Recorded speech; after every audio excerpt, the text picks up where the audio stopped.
بسم اللہ الرحمن الرحیم۔ السلام علیکم۔ آپ دیکھ رہے ہیں یوٹیوب چینل عام سی باتیں۔ طالبان نے بہت بڑا اعلان کیا ہے جس کے بعد ساری دنیا حیران رہ گئی ہے اور پاکستانی دیسی لبرلز بڑے پریشان اور مایوس ہوئے ہیں۔ اس کے علاوہ رنجیت سنگھ کے مجسمے کی جو توڑ پھوڑ ہوئی ہے اس کے متعلق بھی اس ویڈیو میں ہم بات کریں گے، مگر اس سے پہلے اگر آپ نے ابھی تک ہمارے اس چینل کو سبسکرائب نہیں کیا تو سبسکرائب کر لیں، اور اگر آپ کو یہ ویڈیو اچھی لگے تو اسے لائک اور شیئر ضرور کریں۔ جب طالبان کابل میں داخل ہوئے اور انہوں نے پورے افغانستان میں اپنی فتح کا اعلان کیا تو اس کے بعد پاکستانی دیسی لبرلز اس بات کا انتظار کر رہے تھے کہ اب طالبان خون خرابہ کریں گے، عورتوں کے حقوق کو پامال کریں گے، اس کے علاوہ میڈیا کی آزادی بھی چھین لیں گے،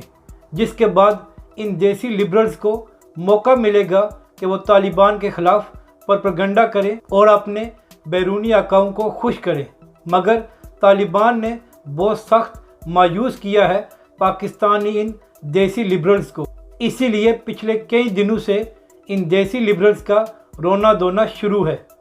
اب سے کچھ دیر پہلے طالبان کے اسپوک پرسن ذبیح اللہ مجاہد نے ایک اہم پریس کانفرنس کی ہے،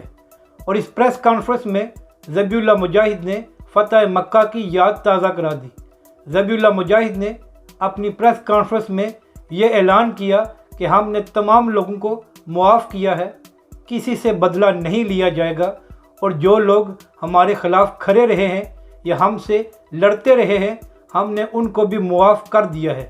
اس کے علاوہ ذبیح اللہ مجاہد نے کہا کہ عورتوں کو تمام حقوق دیے جائیں گے جو ہمارے مذہب اور دین میں ہیں، اور عورتوں کو نوکری کی بھی اجازت ہوگی، اور اس کے علاوہ تعلیم بھی وہ حاصل کر سکیں گے۔ اور پھر